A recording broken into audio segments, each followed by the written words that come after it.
खिचड़ीपुर गांव में एक कमल शर्मा नाम का एक व्यापारी ब्राह्मण रहता था। वो बहुत पहुंचा हुआ चतुर ब्राह्मण था। सारे वेद पाठ पुराणों का ज्ञानी कमल शर्मा कानों का बहुत कच्चा था। जो कोई कुछ कहता था वो उसका विश्वास कर लेता।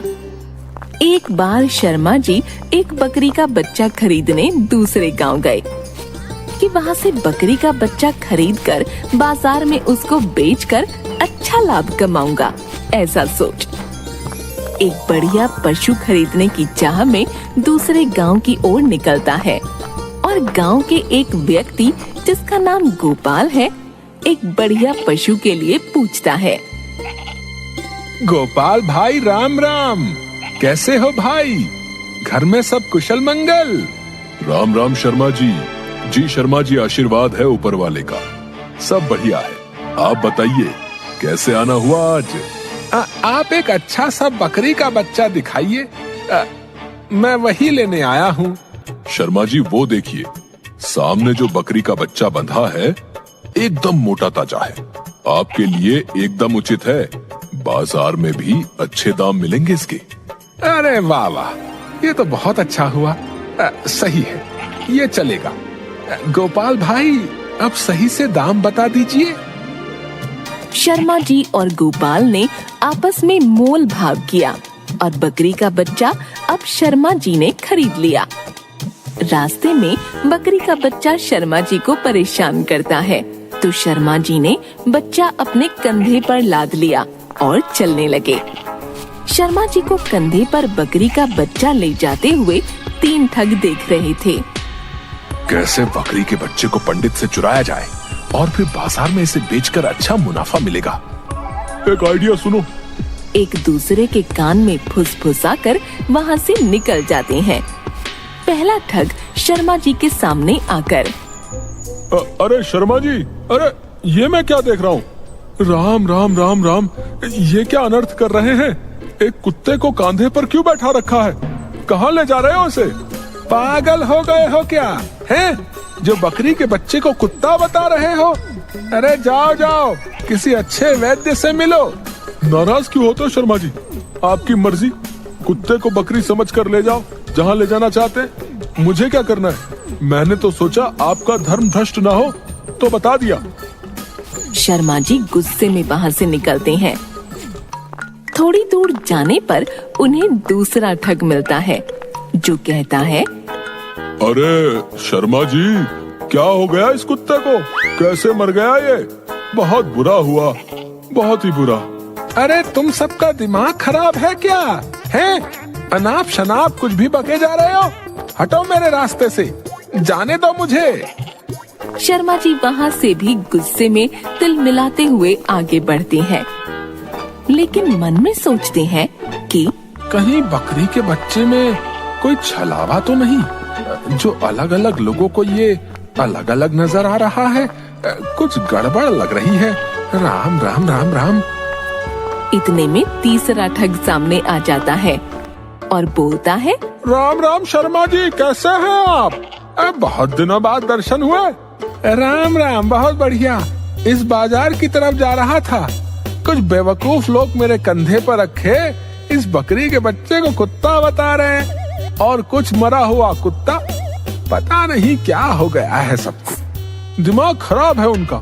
मरा हुआ कहाँ है? ये भेड़ का बच्चा अच्छा खासा दिख रहा है। भेड़ का बच्चा? अरे भाई ये बकरी का बच्चा है, बकरी का।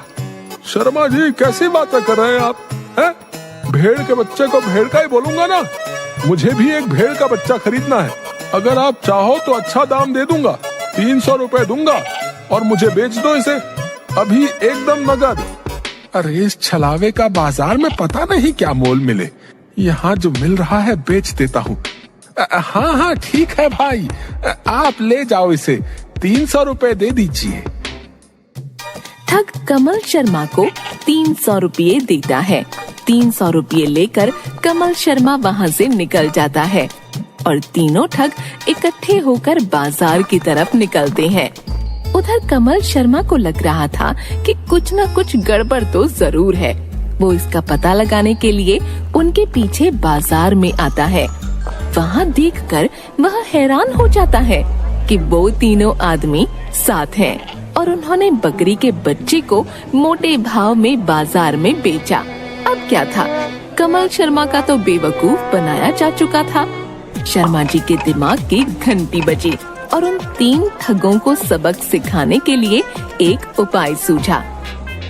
एक कपड़े की दुकान पर जाकर दुकानदार से कुछ बात करके और कुछ पैसे देकर वह वहाँ से निकलता है और उसके बाद एक ढाबे पर भी ढाबे वाले से कुछ बात करता है और कुछ पैसे देकर निकलता है। अगले दिन उन 3 ठगों के सामने से कमल शर्मा हाथ में एक लोटा लेकर जाते हुए इतने में तीसरा ठग सामने आ जाता है और बोलता है, अरे शर्मा जी, आप कहाँ चल दिए? अरे भाई, कैसे हो आप? किसी जरूरी काम से जा रहा हूँ, बस ढाबे पर खाना खाऊंगा फिर निकलना होगा।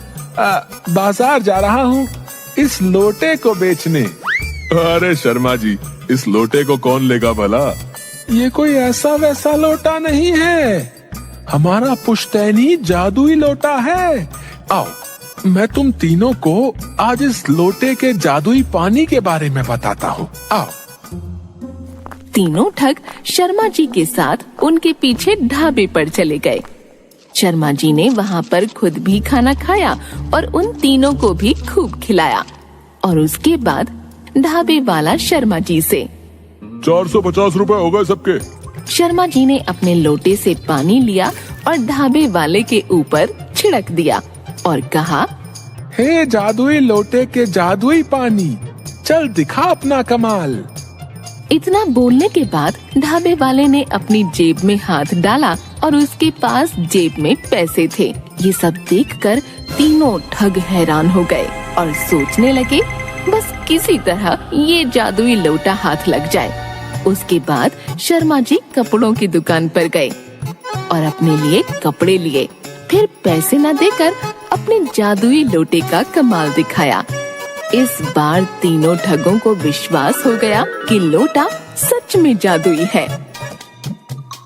कमल शर्मा जी, आप इस लोटे को हमें ही बेच दीजिए, हम आपको इसकी अच्छी कीमत देने को तैयार हैं। पूरे 2500 रुपए देंगे आपको। अरे भाई, 2500 में तो बिल्कुल नहीं, 5000 से एक आना कम नहीं लूंगा। हाँ, कम से कम 5000 तो चाहिए। तीनों ठग आपस में सलाह करते हैं और 5000 देने को राजी हो जाते हैं। शर्मा जी, ये लो पूरे 5000। अब ये जादुई लोटा हमें दे दो, लाओ। कमल शर्मा जी 5000 लेते हैं और लोटा देकर वहाँ से चले जाते हैं। उधर तीनों ठग बहुत खुश होते हैं और सबसे पहले मुंह मीठा करने के लिए मिठाई की दुकान पर जाकर तीनों जी भरकर अलग अलग मिठाइयाँ खाते हैं। और जब दुकान वाला पैसा मांगता है तो लोटे का पानी लेकर उसके ऊपर छिड़क देते हैं। ये देखकर दुकान वाला गुस्सा हो जाता है। ये क्या बेवकूफों वाली हरकतें कर रहे हो? पैसे निकालो, पैसे। अरे अपनी जेब में देखो, पैसे आ गए होंगे। देखो देखो, यही तो है हमारा कमाल। दुकानदार ने अपनी जेब देखी तो वो खाली थी और फिर गुस्से में दुकानदार और आसपास के लोगों ने तीनों ठगों की अच्छे से खबर ली। बेचारे तीनों ठग पिटाई खाकर एक दूजे की तरफ मुंह लटकाकर बस देखे जा रहे थे।